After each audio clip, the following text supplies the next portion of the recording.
Good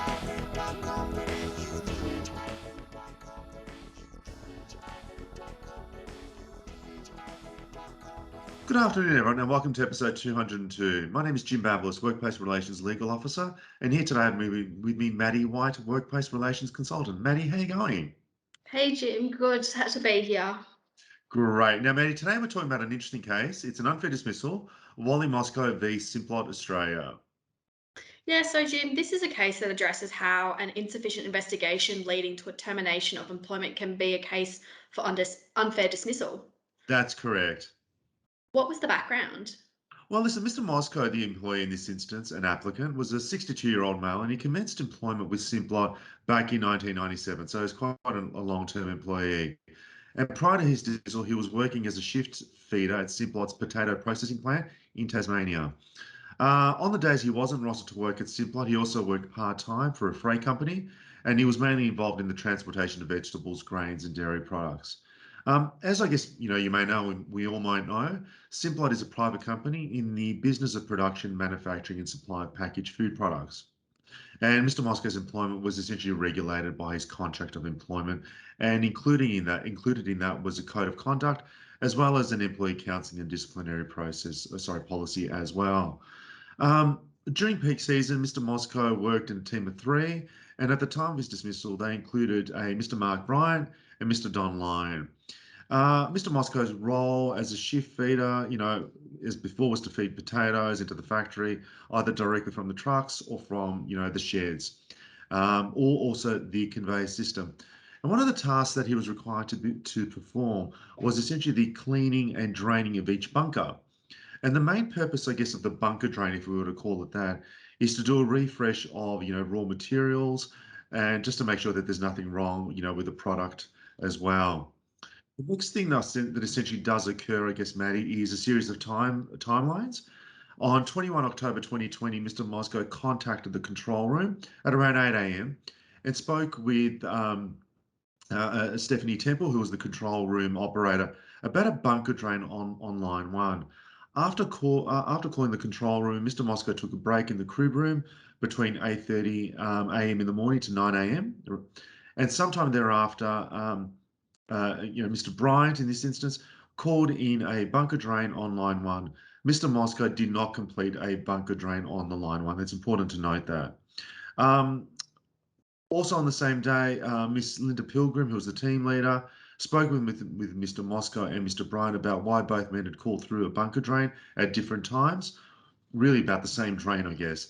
And Ms. Pilgrim then spoke directly to Mr. Spinks, was part of the operations and HR group, raising her concerns that Mr. Moszko and Mr. Bryant had not really completed the bunker drains properly. So essentially, I guess, that was a bit of a background as to what really did occur. Miss Pilgrim then sent Mr. Spinks an email summarising the information that she had been provided about the bunker drains not being, I guess, performed correctly. So what happened then? Yeah, listen, a few days later, on the 30th of October, the HR department of Simplot sent Mr. Moszko a letter about some allegations around performance and behaviour, and essentially requested a meeting with Mr. Moszko, and that was scheduled for the 6th of November. And really what they wanted to do is, I guess, discuss his responses to initially what were three allegations. Number one, at approximately 8 a.m. that he called through to the control room and reported that he had completed a bunker drain on line one, when in fact they alleged that he had not completed a bunker drain at all. Number two, at approximately 9:30 a.m., that Mr. Bryant called through to the control room to report a bunker drain on line one. Again, what they were saying is that no bunker drain had been completed, but they essentially were arguing that he was complicit in the falsification of the shift feeder log sheet in indicating that the bunker drain for line one had actually been completed. And number three, that during the shift, his team leader, Linda Pilgrim, asked why both employees had called through to the control room to report a bunker drain on line one, and that Mr. Moszko explained that they did not know that the bunker drain had already been reported, and they were basically saying that this really was not a truthful answer. And it really just continues, I guess, from there. The next component really is that On that day, a further meeting took place, and present at this meeting was Mr. Moszko, Mr. Jason Spinks, who was the process area manager, Miss Sandra Wilson from HR, and Mr. Wickham, from the union as well, from the AMWU. Mr. Moszko was essentially given an opportunity to respond to the allegations that were set out in that letter of the 30th. Interesting enough, I guess what does occur is that a few days after this, on the 12th of November, a further letter is sent, and certain other allegations are actually, I guess, amalgamated or added into this. And essentially, allegations 4 and 5 now make their way into the process. Allegation 4 is on Tuesday, 20 October, that Mr. Moszko did not complete a bunker drain on line 1 at any time during the shift. And allegation 5 is that he had actually falsified the shift feeder log sheet on this particular day, on the 20th, and indicated that essentially the bunker drain for line 1 had been completed when they were saying it hadn't. On 21 October, Mr. Moszko was directed to attend to a further meeting to discuss these allegations. And during the course of this meeting, he was actually dismissed. On the same day, Simplot, the employer, provided Mr. Moszko with a letter essentially titled the termination letter, in which they effectively, reiterated that his employment had been terminated effective immediately. On 24 November, so again, a few days more, so the timelines, I guess, are quite important here. Simplot sent Mr. Moszko a further letter and really set out, I guess, the full 5 allegations and what the findings were in respect of those allegations. So they went a little bit of a step further. The matter then came before the Fair Work Commission as an unfair dismissal, and really Mr. Moszko was arguing that the termination was harsh, unjust, and unreasonable. And what decision did the Fair Work Commission reach on the reasons for dismissal? Listen, I might not repeat all the allegations again, so I might just go list them as allegations 1 and indicate what the response is. So, in relation to allegation 1, what the Fair Work Commission stated was that the evidence supported a finding that Mr. Moszko called the control room, notifying them that he was commencing a bunker drain, which is common practice in their view. There was no evidence that would have led anyone to a finding that Mr. Moszko called the control room, stating that he had completed a bunker drain. And really, calling in a bunker drain is usually done at the start of the process. The Fair Work Commission also indicated there is no evidence to suggest that Mr. Moszko had not intended to complete a bunker drain after calling it in, and he simply didn't need to, because he was led to believe that one had already been completed. Therefore, the Commission indicated that it stands to reason that there is no basis for a finding that Mr. Moszko was engaged in any conduct, in the conduct that essentially alleged that he had breached something there in allegation 1.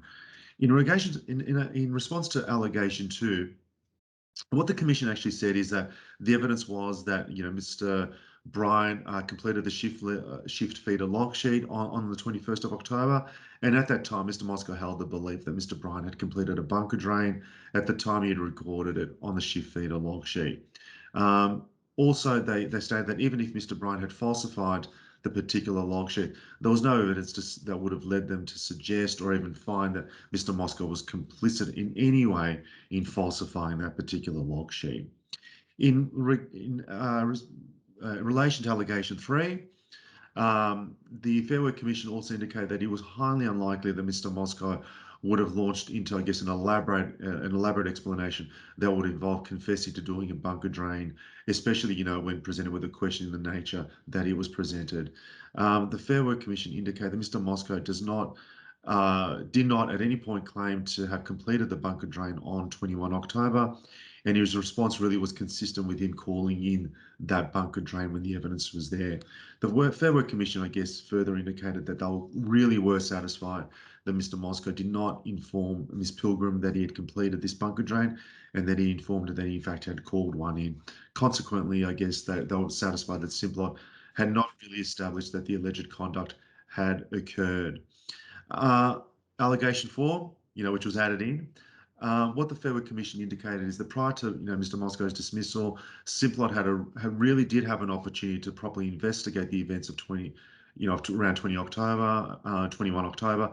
Other than their reliance on the CCTV footage, they were really unable to produce in any reasonable format anything that could be viewed by the Fair Work Commission that Mr. Moszko had done anything wrong. Essentially, Simplot just really didn't advance any further material. And the onus was on them improving that misconduct had to have occurred. And in this case, the Fair Work Commission was really satisfied that the allegation could not be substantiated. And finally, in relation to allegation 5, and this is really that, I guess that really trick one, that the Mr. Moszko had falsified the log sheet. The Fair Work Commission did consider what that Simplot had indicated, that they'd submitted that Mr. Moszko did not perform a bunker drain on the particular day, 20 October. Um, Really, what the Fair Work Commission indicated is that there really was no evidentiary base upon which Simplot could rely that could lead one to conclude that Mr. Moszko had falsified the particular log sheet on that day. And the Fair Work Commission really, at the end of the day, was satisfied that the allegations, those extra allegations around being untruthful, which is 4 and 5, had not been substantiated. They're also somewhat a little bit critical about some of the information that had been collected as well. So I guess at the end, the Fair Work Commission just really took some issues in relation to how some of that information was collated. And what was the finding?